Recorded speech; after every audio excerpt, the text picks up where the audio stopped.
आज का दिन उन महान वीर सैनिकों को समर्पित है जिन्होंने अपना सब कुछ कुर्बान कर दिया, हमारे आने वाले कल के लिए, जो हफ्ते हफ्ते देश के लिए शहीद हो गए। आज हमारे साथ स्वामी रामदेव जुड़ चुके हैं। स्वामी जी हमें बताएंगे कि हमें सेना के जवानों की तरह, योद्धाओं की तरह कैसे मजबूत होना है। स्वामी जी बहुत बहुत प्रणाम, बहुत बहुत स्वागत है आपका। आपको भी विजय दिवस की बहुत बहुत शुभकामनाएं। प्रणाम प्रणाम स्वामी जी, सुप्रभात। मेरे भाई अमित जी और ज्योत्सना जी, मीनाक्षी जी, देखो मेरे साथ इधर बहनें भी डटी हुई हैं। तीन तीन देवियां इधर मेरे बाएं और लगी हुई हैं। ऐसे रोज कम से कम 10-10 करना है। एक, फिर दूसरा देखो ऐसे, आज यहीं से शुरुआत हो रही है, फिर दूसरा ऐसे, और इधर हमारे भाई भी लगे हुए हैं और एक ही मकसद है। फिर ये तीसरा अभ्यास ऐसे पूरा, और चौथा अभ्यास तो इसका नाम ही है हनुमान दंड। आज सीधा दंड बैठक से शुरुआत कर रहे हैं, एक रिदम के साथ ऐसे। और ये 10 मिनट का वर्कआउट जिसने कर लिया, केवल 10 मिनट का वर्कआउट, फिर वो योगी योद्धा होकर के, योगी कर्म योगी होकर के, राष्ट्र के लिए उपयोगी होकर के, अपने कर्म से, अपने पुरुषार्थ से नवकीर्तिमान घड़ता हुआ, नया इतिहास घड़ता हुआ। और इसी वृश्चिक दंड का अगला अभ्यास है ऐसे दूसरी तरफ से, फिर आगे पार्श्व दंड, फिर पार्श्व दंड में देखो ऐसी साइड में पैर जाएगा ऐसे। कुछ लोग कहते हैं बेटियां अबला होती हैं, बेटियों का भी बल देखो और बेटों का भी। आज एक साथ यहाँ पर ये शौर्य, ये वीरता, मैं तो 2 शब्द बोलता हूँ, शौर्य वीरता के साथ, विनय शांति के साथ, क्रांति क्रांति के साथ शांति, ये योग अध्यात्म के मूल तत्व है। पार्श्व दंड ऐसे और चक्र दंड में फिर चक्री घूम जाएगी। आप भी करना कोशिश, मेरे साथ साथ करने तो लग गए हो आप भी ऐसे। ये हमारी बहनें भी इधर कर रही है और हमारे भाई भी लगे हुए हैं ऐसे और ऐसे। और पलट दंड में तो थोड़ा और दमखम लगता है, उसमें तो 1 2 3 और ये 4 ऐसे, फिर 5 और फिर वापस आते। अब यहाँ जगह की कमी है तो भी शेर दंड, तो भाई शेर दंड, और मैंने इसका नाम अब शेरनी दंड भी कर दिया है क्योंकि हमारी शेरनियाँ भी करने लग गई हैं। इधर दैवी मैत्री जी, देवगर्मा जी, देववाणी जी भी कर रहे हैं ऐसे, और हमारे सन्यासी भाई भी यूं पूरा। देखो भाई, इसमें संतुलन तो बनाना पड़ता है, संतुलन नहीं बना तो मामला ही गड़बड़ हो जाता है। क्या बात है स्वामी जी, वाकई में शेरनी दंड है। जोरदार कार्यक्रम है। अपने आप को स्वस्थ स्वावलंबी बनाने के लिए, अपने आप को बलवान बनाने के लिए, अपने आप को सब रोगों से बचाने के लिए और आत्मनिर्भर बनाने के लिए भी जरूरी है ये आज का अभियान जो हमने शुरू किया। जो इतना भी न कर पाए तो कम से कम सूर्य नमस्कार जरूर करें। हम सूर्य नमस्कार करेंगे जो आज शहीदों की चिताओं पर जो मेला लग रहा है, और उस पर अपने शीश झुका करके हम अपनी कृतज्ञता व्यक्त कर रहे हैं। ये इस राष्ट्र की बहुत बड़ी ताकत है, ये राष्ट्र की आत्मा है, ये राष्ट्र की संस्कृति है, ये राष्ट्र का संस्कार है, ये राष्ट्र का स्वाभिमान है ऐसे। और ये सूर्य नमस्कार भी एक रिदम के साथ हर दिन करना है ऐसे। अब स्वामी जी, जो तस्वीरें आ रही हैं द्रास की, जहां पर वो बटालिक द्रास, ये जो पहाड़ियां हैं, और तोलोलिंग की जो पहाड़ी बिल्कुल पीछे नजर आ रही है स्वामी जी, यहाँ पर बहुत ही मुश्किल ये युद्ध था जिसको हमारे जवानों ने जीता, लेकिन सबसे बड़ी बात थी मौसम स्वामी जी। ये जो मौसम होता है इतनी विपरीत है वहां पर कि आपके लिए सबसे बड़ा दुश्मन मौसम ही बन जाता है आपके दुश्मन की गोली से पहले। तो ऐसे हालात में किस तरह से हमारे जवान हैं अपने आप को तंदुरुस्त रखें, हिष्ट पुष्ट रखें और ऐसे हालात में भी अपने दमखम के जरिए फौलादी इरादे हैं वो हौसला कैसे पा सकते हैं और आम लोग भी स्वामी जी कैसे पा सकते हैं बताएं। हालांकि जब युद्ध हुआ था 25 साल पहले तब तो पूजा शायद आप तो जन्मी भी नहीं थी। हाँ, तो आपके लिए तो मतलब मुझे लगता है कि आपको स्वामी जी से भी जानना चाहिए कि स्वामी जी ने तो और करीब से इसको समझा देखा होगा। हम भी उस वक्त स्कूल में थे, हमें भी क्या पता था इतने इस बारे में। तो स्वामी जी सबके लिए समझाइए कि 1999 का जो युद्ध था करगिल युद्ध कितना बड़ा युद्ध था, कितना महत्वपूर्ण था और कितना मुश्किल था।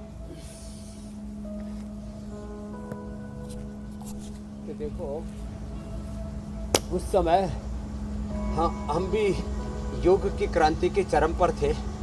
पूरे देश में हम घूम रहे थे और रोज सबकी आंखें अखबारों और टीवी पर लगी रहती थी, आज क्या होगा और कैसे हम विजय पाएंगे।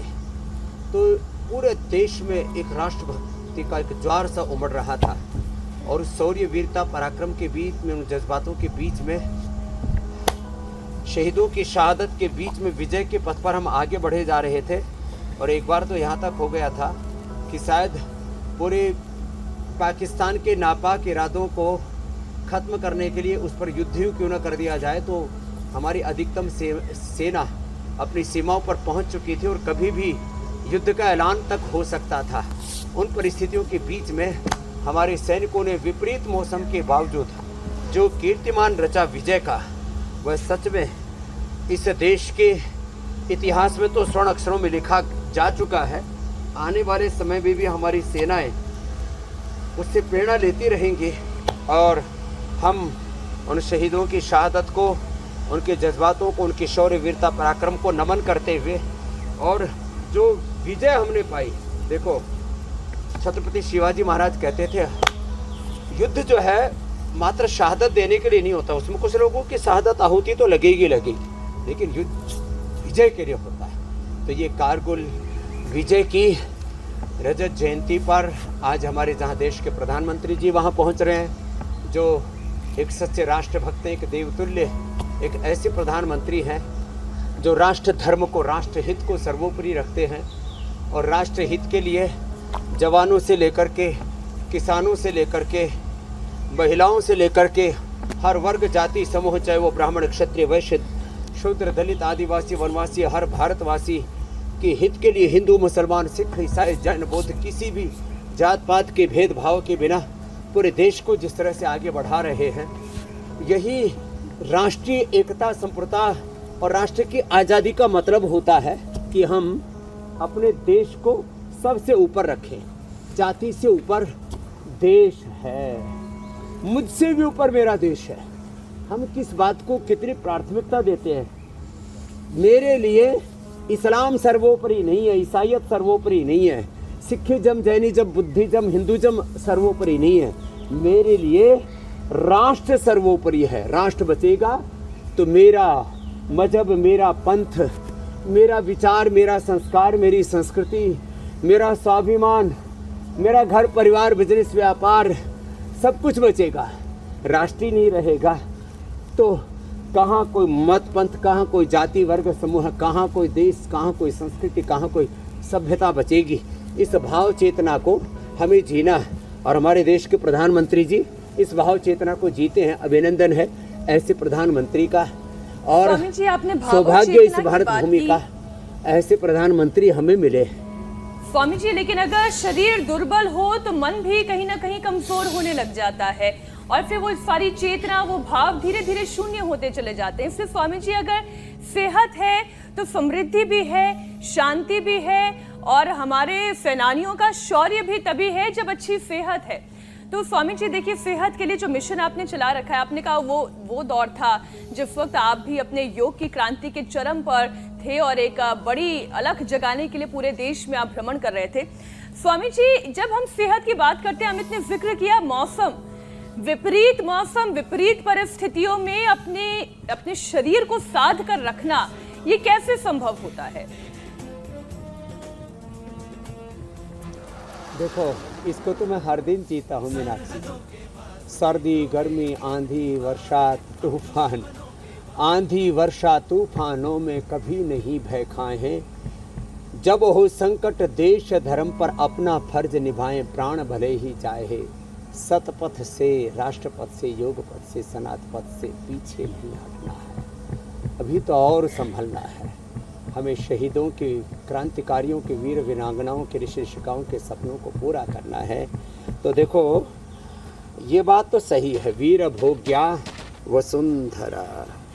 जैसे आप अपने जवानों की, अपने सेनानियों के, योद्धाओं की सेहत देख रहे हैं, चाहे वो 10,000, कई बार तो 20-25 हजार फीट ऊंचाई पर भी उनके जज्बात देखते ही बनते हैं। और वहाँ पर वो सैनिक भी योग करते हैं। खास बात है, हमारे देश के प्रधानमंत्री भी योग करते हैं। चाहे जैसा काल हो, चाहे जैसे हाल हो, मैं कहता हूँ परिस्थिति, मनस्थिति बनती बिगड़ती रहती है, ऊंचा नीचा होता रहता है, मौसम एक जैसा होता नहीं है। जिंदगी में उथल पुथल के बीच में संगीत अपना ढूंढना योग। पड़ता है। अच्छा, ये वाकई में कमाल है। स्वामी जी बर्फ पर बैठे हुए हैं, लेकिन हाँ, ये बात तो ठीक। लोगों के दांत किटकिटाने लग जाते हैं और आपको फर्क ही नहीं पड़ता। शीर्षासन भी किया, प्राणायाम भी किया, और वहाँ 95 और 98 मेरा ऑक्सीजन लेवल था। ऐसे फौलादी शरीर स्वामी जी पाने के लिए हम हर रोज जो है प्रयास तो करते हैं, और आप तो मोटिवेट कर ही रहे हैं, हर दिन मोटिवेट करते हैं पूरे देश को। लेकिन स्वामी जी, सेना में भर्ती होने के लिए पैरामीटर्स बहुत सारे हैं। एक कद है, वो होना ज़रूरी है, बॉडी के अंदर एक स्ट्रेंथ है, वो होनी ज़रूरी है, कितनी दौड़ लगा देने की क्षमता है वो पता होना चाहिए हमें। तो आप तो जानते ही होंगे, आप तो फौजी बैकग्राउंड से आते हैं, आपके पिता फौज में रहे। तो ये शीर्षासन, ये सर्वांगासन, अब चक्रासन हम करेंगे। पूर्ण चक्रासन हमारी ये श्रद्धामयी सन्यासिनी बहनें करेंगी। ऐसे, ये बहुत जरूरी है, चक्रासन। ऐसे पूर्ण चक्रासन, ऐसे देख करके इधर से कर लेना, और ये ऐसे, फिर पूर्ण चक्रासन, चक्रासन, और फिर ये पश्चिमोत्तानासन। और खड़े होकर के सन्यासियों आप ताड़ासन करो, ताड़ासन भी जरूरी है। तो सन्यासिनी बहनें तो मेरे साथ शीर्षासन करेंगी और हमारे सन्यासी ताड़ासन करेंगे। यह हाइट बढ़ाने के लिए बहुत ज़रूरी है। हाइट जो है वो 5 फीट 6 इंच, थोड़ा बहुत कहीं कहीं छूट दे रखी है गोरखा रेजिमेंट आदि में। कम से कम 5.5 से लेकर के 5.25 फीट तक की हाइट बहुत ज़रूरी है।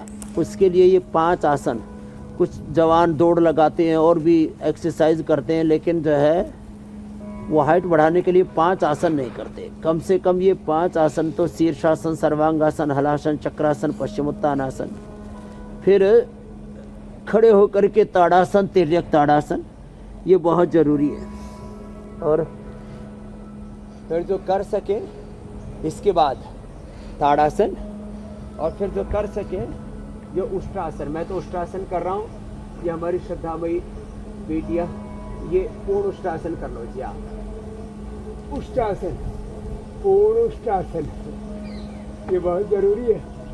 हाँ, ये फॉरवर्ड और बैकवर्ड बेंडिंग का जो पूरा सिलसिला है, उष्ट्रासन, ऐसे पूर्ण उष्ट्रासन, ये बहुत जरूरी है। अब स्वामी जी, और कुछ तस्वीरें आ रही हैं, हम यहाँ पर दिखा रहे हैं। जो तोलोलिंग, उसके आसपास मत्स्यासन, पॉइंट 5140, उसके अलावा 48-75 पॉइंट जो है, ये कुछ ऐसे पॉइंट थे जहां पर हमारे परमवीर चक्र विजेता, जैसे 5140 जो पॉइंट है, जो इस वक्त आप देख पा रहे हो पहाड़ियां, और यहाँ पर आपको टाइगर हिल इस वक्त नजर आ रहा है। टाइगर हिल की लड़ाई बहुत चुनौतीपूर्ण थी, और उसको जीतने से पहले 4875 पॉइंट को जीतना बहुत ज़रूरी था। और इसी दौरान शहीद हुए थे विक्रम बत्रा, जिन्हें परमवीर चक्र से नवाजा गया था। वो तस्वीरें हम देख रहे हैं। अब स्वामी जी, क्योंकि आपको मौका मिला था, मुझे तो मौका मिला ही था, आपने तो काफ़ी वक्त भी गुजारा होगा परमवीर चक्र विजेता योगेंद्र यादव जी के साथ, तो उनसे भी आपने काफ़ी कुछ जाना होगा इस युद्ध के बारे में, वो भी हमें बताएं। और खासतौर पे स्वामी जी, एक और जो दिक्कत यहाँ आती है कि इतनी ऊंचाई पे जब सर्विस के लिए जाते हैं हमारे सेना के जवान, तो अपना वजन काफ़ी घटा लेते हैं, घट जाता है अपने आप। तो ये वजन को भी कैसे हम रख सकते हैं मेंटेन, अगर हम बहुत ऊंचाई पर अगर हम गए हुए हैं और साथ ही साथ वहां पर ड्यूटी में लगे हैं? देखो, योगेंद्र यादव जी को मैंने देखा, ऐसे इतनी गोलियां लगने के बावजूद भी उनके हौसले कम नहीं हुए। तो देखो, ये कठिन आसन तो जो यहाँ कर रही हैं हमारी पूज्य सन्यासिनी बहनें, ऐसे जो ना भी कर पाए ना, तो ऐसे परेशान नहीं होने कि हमारा क्या होगा, हम तो ये नहीं कर पा रहे, तो आप प्राणायाम ही कर लीजिए। और भुजंगासन 100 बार। अब योगेंद्र यादव जी डेली 1 घंटा योगाभ्यास करते हैं। चलो भुजंगासन करो महात्मा। हमारे पूज्य सन्यासी ये 100 बार भुजंगासन का, तो वैसे तो 500 दंड का हमने सबको नियम दिला रखा है। सर्दी में 500, बाकी हर ऋतु में 100 से 200 दंड सब लगाते हैं। और ये वृश्चिकासन, पूर्ण भुजंगासन इधर हमारी श्रद्धामयी बहनें कर रही है। ये तो देखते ही बनता है। और इसमें ठहरना, हर एक जीवन का जो सत्य है ना, उसमें स्टेबल होना पड़ेगा हमें, स्थिरता। अब देखिए कितना खूबसूरत दृश्य है ये कि बाएं से लेकर के दाएं तक पूरा ऐसे एक रिदम के साथ, एक यूनिटी के साथ ऐसे योग करें। तो योगेंद्र यादव जी ने इतने घात प्रत्याघात, इतने गोलियां सहने के बावजूद भी हौसला नहीं आ रहा। तो सबसे बड़ी बात है जिंदगी की हर विजय के लिए, वो कारगिल विजय से लेकर के योगेंद्र यादव जी की को, क्योंकि मेरे साथ कई बार वो आए हैं और अभी भी वो पतंजलि के हर अभियान में हमारे साथ सक्रिय रहते हैं। और मैं सबसे कहना चाहता हूँ, मैं तो ऐसे कितने योद्धाओं से मिला हूँ। मेरा मिलिट्री से संबंध रहा है 1993-4 से। अब कितने साल हो गए भाई? 94 को 93-4 को 30-31 वर्षों से। मैंने पहला कैंप लगाया था जो है, हमारे जनरल MM वालिया हुआ करते थे, उधम सिंह, क्या है, उधमपुर में। वहाँ से शुरू करके फिर मैंने पूरे देश में मिलिट्री के लिए, पैरामिलिट्री के लिए, BSF के लिए, CRPF के लिए, सेना के लिए, अलग अलग सेना के घटकों के लिए मैंने कैंप किए। और एक बात सर्वत्र मैं देखता हूँ, चाहे युद्ध में विजय की बात हो, महा अजय संसार रिपु जीत सकई सो वीर जाके असरत हो दृढ़ सुनो सखा मति धीर। तो शौर्य धीरज यही रथ चाका। रामचरितमानस की विजय रथ की चौपाइयाँ कभी सुनाएंगे, और नवधा भक्ति, और श्रीमद् भगवद गीता का अभयम सत्व संशुद्धि, ये जो सात्विक जीवन के आधारभूत तत्व है, इनको जीना। और कभी भी अपनी जिंदगी में निराश, हताश, उदास, मायूस नहीं, हिम्मत नहीं हारना। और हमने भी वैयक्तिक, पारिवारिक, सामाजिक जीवन से लेकर के आर्थिक जीवन में और अनेक राजनीतिक झंझावातों के बीच में विजय के गीत गाए हैं। और उसका एक ही, कभी हौसला नहीं हारना। चरई वेती अखंड प्रचंड पुरुषार्थ, एक मेरा बहुत प्रिय शब्द है, पुरुषार्थ की पराकाष्ठा। हम सुबह सुबह योग की भी पराकाष्ठा करते हैं, व्यायाम की पराकाष्ठा भी, पुरुषार्थ की पराकाष्ठा, ज्ञान की, भक्ति की, कर्म की, पुरुषार्थ की, शौर्य की, वीरता की, उद्यमाः साहसं धैर्यं बुद्धि शक्ति पराक्रमाः षडेते यत्र वर्तन्ते तत्र देव सहायकै। तो ऐसे हमें पुरुषार्थ की, पराक्रम की, शौर्य की, वीरता की पराकाष्ठा में जीना है, और विजय हमारी ही होगी। तो इसलिए भगवान राम, कृष्ण, भगवान शिव आदि सभी महापुरुषों के जीवन में देखते हैं तो एक बहुत प्रबंध में एक वाक्य लिखा, कार्य सिद्धि ही सत्व भवति महताम नोपकरणे। हमारे RSS के जो बहुत बड़े गुरुजी, वे श्रद्धेय गोलवलकर गुरुजी, अपने आंखों के सामने कार्यालय में जहाँ भी रहते, अपने प्रवचन में हमेशा ये सामने लिख करके रखते थे, सत्व की, सत्य की सिद्धि के लिए, विजय के लिए संसाधनों की नहीं, एक सत्य संकल्प की और एक प्रचंड भीतर ज्वाला उमड़ती रहे। स्वामी श्रद्धानंद जी कहते थे, जब तक दम में दम हो, बेदम नहीं होना चाहिए। शास्त्र में कहा, निंदन तो नीति निपुणा यदि वा संतु लक्ष्मी समाविश तो गच्छतु वा यथेष्टम अद्य मरणम मस्ति युगांतरे वा न्यायात पथ प्रविचलन्ति पदम न धीराः। तो प्रारब्धतेन खल विघ्न भयेन नीचे प्रारब्ध विघ्न विहिता विरमन्ति मध्ये। विघ्न पुनः पुनरिपि प्रत्यहन्यमाना प्रारभ्य चोत्तम जना न परित्यजन्ति। ये विजय का सूत्र बता दिया सारे वेदों का मेरे भाई। वाह स्वामी जी, एक और जो चीज मैं आपसे बताना चाहता हूं, क्योंकि आपने जिक्र किया था, क्योंकि तस्वीरें हम दिखा रहे हैं सीधे जो आ रही है द्रास से, यहाँ पर जो आप देख पा रहे होंगे इस वक्त मुझे लग रहा है कि शायद जो लद्दाख स्काउट्स और साथ ही साथ या फिर हो सकता है कि गोरखा रेजिमेंट के हमें जवान नजर आ रहे हैं, क्योंकि जब हमने बात की थी कि सेना में भर्ती के लिए किस तरह की हाइट और वेट की ज़रूरत होती है, तो उसमें एक चीज़ आपको बता दें कि जो लद्दाख स्काउट्स है या फिर गोरखा रेजिमेंट है उसके लिए वो उसमें और ज़्यादा छूट मिलती है।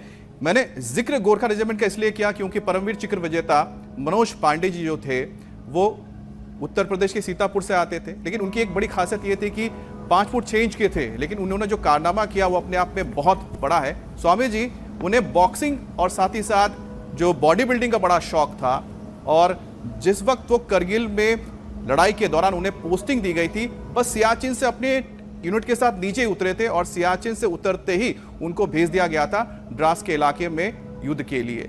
लेकिन उनकी जो क्षमता थी, क्योंकि बचपन से वो लगातार बॉडी बिल्डिंग और साथ ही बॉक्सिंग करते थे, जिसकी वजह से उन्होंने उस विपरीत स्थिति में भी स्वामी जी अपने शौर्य का परिचय दिया और उनको मात दी। स्वामी जी। हाँ, ये तो बात बहुत आपने अच्छी कही। और ऐसे ही हमें अपनी फिटनेस, मैं देखता हूँ कुछ लोग मिलिट्री में, पैरा मिलिट्री में, बीएसएफ, सीआरपीएफ में, पुलिस में भर्ती हो जाते हैं, फिर इतने बेढंगे से हो जाते हैं, सांस फूलने लगते हैं, पेट निकल जाता है, दौड़ने पर हाँफने लगते हैं।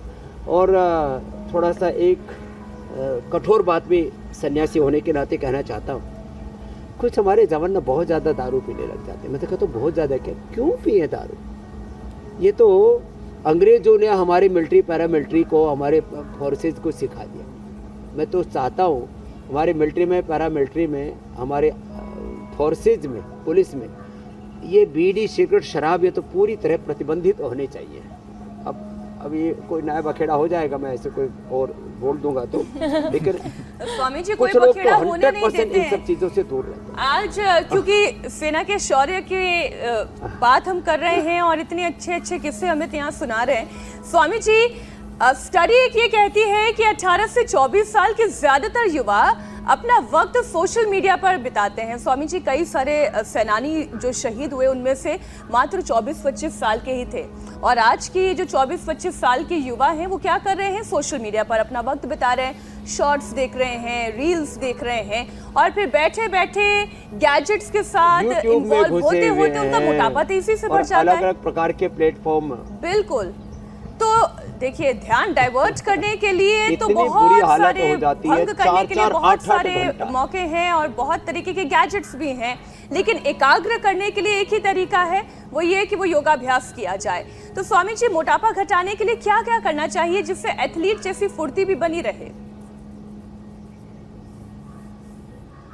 एक तो दौड़ना चाहिए, दूसरा सूर्य नमस्कार करना चाहिए, तीसरा बैठ करके स्थित कोणासन करना चाहिए, जो मैं कर रहा हूँ 100 बार तक करवा देते हैं। और बेटियों सब लेट करके अर्धहलासन, पादवृत्तासन, द्विचक्रिकासन करवाते हैं। तो देखो हमारे पूज्य सन्यासियों के साथ तो देखो ये करो, स्थित कोणासन, चक्की आसन, और लेट करके अर्धहलासन, पादवृत्तासन, द्विचक्रिकासन प्रवाह से। और ये अश्वगंधा सामने खड़ा हो, मेरी तरफ भी तो देख लो। तो दोनों पैरों से करना चाहिए जो जवान है उनको, और जो बहुत ही भारी भरकम है उनको एक एक पैर से करना चाहिए। अर्धहलासन, पादवृत्तासन, द्विचक्रिकासन, गोधन अर्क या अश्वगंधा के पत्ते सुबह, दोपहर, शाम 5-5, 10-10 पत्ते खा सकते हैं वेट के अकॉर्डिंग। गोधन अर्क मेदोहरवटी, और ये बहुत ही ज़बरदस्त है वेट को, इसका सेवन करना चाहिए। गर्म पानी का सेवन करना चाहिए। थोड़े दिन अनाज, नमक, मीठा, जैसे मैंने अनाज, नमक, मीठा बंद कर दिया, शरीर और ज़्यादा फुर्तीला हो गया, और ज़्यादा एनर्जी आ गई। लोग व्यर्थ में ये सब बेकार की चीज़ें खाते पीते रहते हैं। तो अर्धहलासन लेट करके, फिर पादवृत्तासन, लास्ट वाली बहन तो पादवृत्तासन करो देव गरिमा जी, फिर बीच वाली जो है द्विचक्रिकासन करो, और पहले वाली देव मैत्री जी जो है अर्धहलासन। अर्धहलासन मेरे सामने हो रहा है, बीच में द्विचक्रिकासन और लास्ट में पादवृत्तासन कर रही है क्रमशः देव मैत्री जी, देववाणी जी, देवगर्मा जी। ये अभ्यास बहुत जरूरी है, ऐसे प्रवाह के साथ एक एक पैर से या दोनों पैरों से, और बैठ करके स्थित कोणासन, चक्रियासन और ये पश्चिमोत्तानासन। चलिए तो पश्चिमोत्तानासन भी कर सकते हैं ऐसे। ये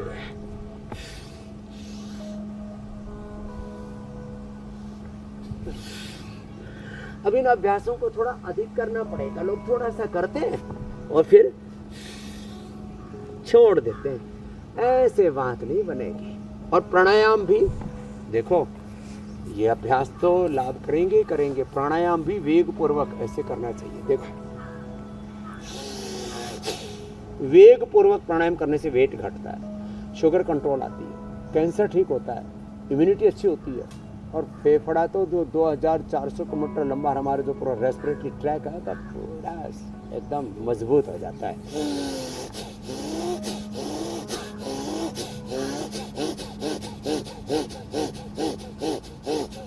तो मोटापा का पूरा पैकेज बता दिया, भस्त्रिका 10 से 20 मिनट। चलो बेटियों, आप बैठ जाओ, आप तो कपालभाति करो, और सन्यासियों आप अनुलोम विलोम करो, ये बहुत जरूरी है। कपालभाति, अनुलोम विलोम, प्राणायाम से भी वेट कम होता है, और खाने पीने पर ध्यान देना पड़ेगा। देखो, 2 शब्द बोल रहा हूँ, विधि निषेध, पथ्यापथ्य। क्या करना है, क्या नहीं करना, क्या सोचना है, क्या नहीं सोचना है, क्या देखना है, क्या नहीं देखना, क्या सुनना है, क्या नहीं सुनना, क्या खाना पीना है, क्या बोलना है, क्या नहीं बोलना, क्या करना है, क्या नहीं करना, आहार में, विचार में, वाणी में, व्यवहार में, स्वभाव में, संबंधों में, आचरण में विधि निषेध का ध्यान रखना ही पड़ेगा। Do's and don'ts, deny the don'ts and apply the do's. Swami ji, आप प्राणायाम बता रहे हैं और प्राणायाम के बारे में जो फायदे होते हैं उसके बारे में जिक्र कर रहे हैं, लेकिन साथ ही इससे स्वामी जी जो दृढ़ इच्छा शक्ति है वो भी बनती है, क्योंकि हमारे जो जवान है उनके दिनचर्या में ये प्राणायाम को जोड़ा गया, ध्यान को भी जोड़ा गया। स्वामी जी,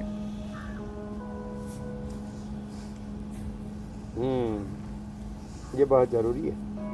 हमारी सेना, मिलिट्री, पैरामिलिट्री के जवान, बीएसएफ, सीआरपीएफ के जवान सब, और हमारी जल सेना, थल सेना, वायु सेना सब अब जैसे पीटी कंपलसरी, ऐसे योग भी अब कंपलसरी करने लगे। ये अच्छी बात है जी, और इसको देश के प्रधानमंत्री जी भी बहुत गौरव देते हैं, ये और बड़ी बात है। देश का पहला प्रधानमंत्री है जो ऐसे बड़े उत्सवों पर देश की सेना के साथ रहते हैं।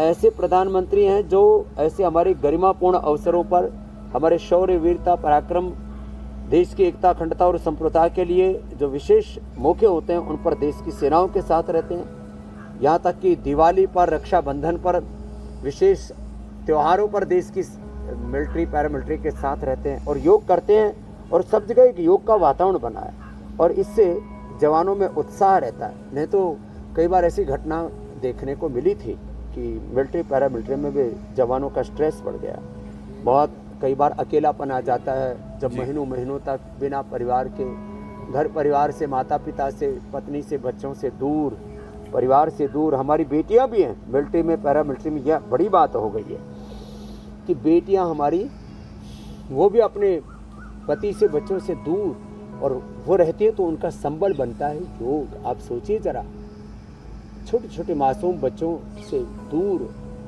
जो पिता रह रहा, माँ रह रही है, और उनका संबल बनता है योग। तो ये अनुलोम विलोम, ये भ्रामरी, बिल्कुल आप ठीक कह रहे हैं स्वामी जी। और सेना के शौर्य में तो भारत नंबर 1 है, और सेहत में भी भारत को नंबर 1 बनाना है, तो उसके लिए एक पौधा सेहत के नाम ये भी करना होगा।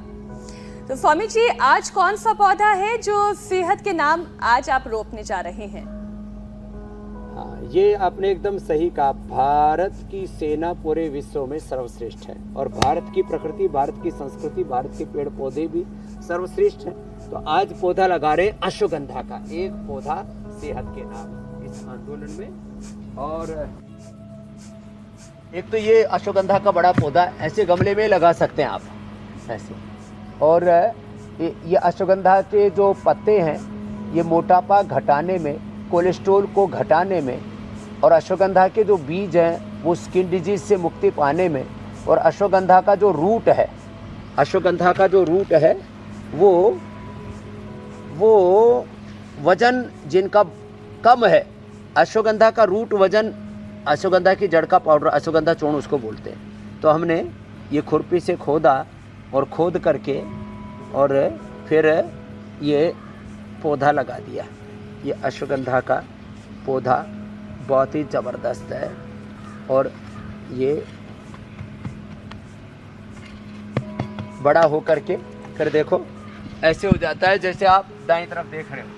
तो ऐसे जो अश्वगंधा का पौधा लगाएंगे, वो जो अंडरवेट है वे तो वजन बढ़ाएंगे, जो ओवरवेट है वो घटाएंगे, और जिनको चर्म रोग है वो चर्म रोगों से भी मुक्ति पाएंगे। अब पूरे देश में कोई बीमार लाचार नहीं रहेगा। बिल्कुल स्वामी जी। हमारा पूरा हिंदुस्तान स्वस्थ बनेगा। स्वामी जी, अब बारी आती है फैक्ट चेक की।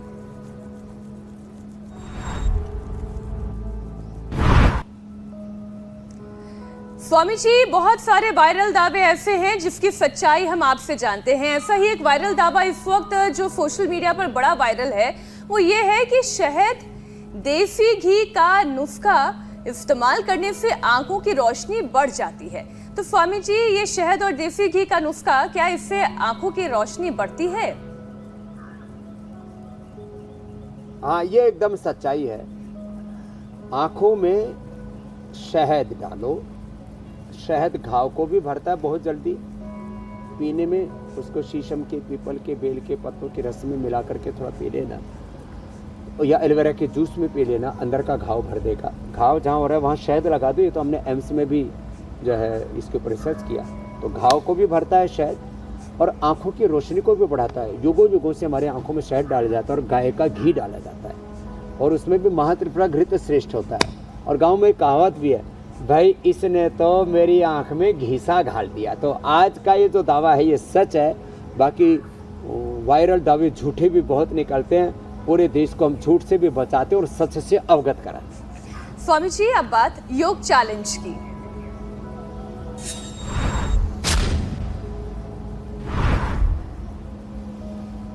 स्वामी जी, आपके योगिक चैलेंज को एक्सेप्ट करते हुए बहुत सारे दर्शकों ने हमें ढेरों वीडियोस भेजे हैं। कुछ निंदा वीडियोस हम यहाँ पर दिखा रहे हैं।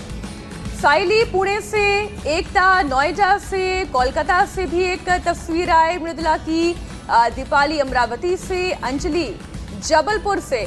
महिला शक्ति स्वामी जी बड़ी आगे दिखाई दे रही है। जितने वीडियो में देख रही हूँ सब महिला, और उसमें स्मृति अहमदाबाद से, इनके तो बालों में सफेदी की भी चमकार है, लेकिन गजब की इनके अंदर ऊर्जा है। और बेस्ट वीडियो भी स्वामी जी अब दिखा देते हैं। क्या बात है भाई। 64 वर्ष की है स्मृति व्यास, अहमदाबाद से। अप्रतिम, क्या बात है। तो भाई स्मृति व्यास के लिए जोरदार अभिनंदन हो जाए। अब भाई गुजराती भी योगी हो गए हैं और कितनी बड़ी उम्र में इतनी फ्लेक्सिबिलिटी के साथ कर रहे हैं। तो आज भी बहनों से योग का चैलेंज दिला देते हैं। और आज का चैलेंज जो है वो चक्रासन का होगा। चक्रासन और पाद हस्तासन, इसके 5 राउंड पूरे करने हैं। चलो खड़ी हो जाओ फटक से, और आगे झुक करके पाद हस्तासन और फिर चक्रासन, एक साथ ऐसे 5 राउंड करने हैं। तो ये आगे झुके और फिर पीछे झुक गए और पीछे झुक करके ऐसे, और फिर आगे आ जाएंगे ऐसे। ये अब जिसके शरीर में फ्लेक्सिबिलिटी होगी वही ये कर सकते हैं। चक्रासन, चक्रासन विद पाद हस्तासन के। और कैपिंग ये है कि एक से काम नहीं चलेगा, तो ये कम से कम 5 बार करना होगा। तो अगर आप ये चैलेंज एक्सेप्ट करते हैं तो जल्दी से फोन उठाएं और हमें अपना वीडियो भेजते हैं। स्वामी जी, टाइम की भी कोई कैपिंग है क्या? हाथ में ऊपर से आए पूरे। क्या बात है कि कितनी देर में 5 कंप्लीट कोई टाइम की कैपिंग नहीं है, बस 5 बार कंटिन्यूटी में करना है, बिना गैप के, बिना विश्राम के, अखंड प्रचंड योगाभ्यास। तो स्वामी जी, हमारा ये पुरुषार्थ जो है बहुत बहुत धन्यवाद, लगातार जारी रहता रहेगा। कल फिर आपसे मुलाकात होगी। बहुत बहुत धन्यवाद। धन्यवाद स्वामी जी।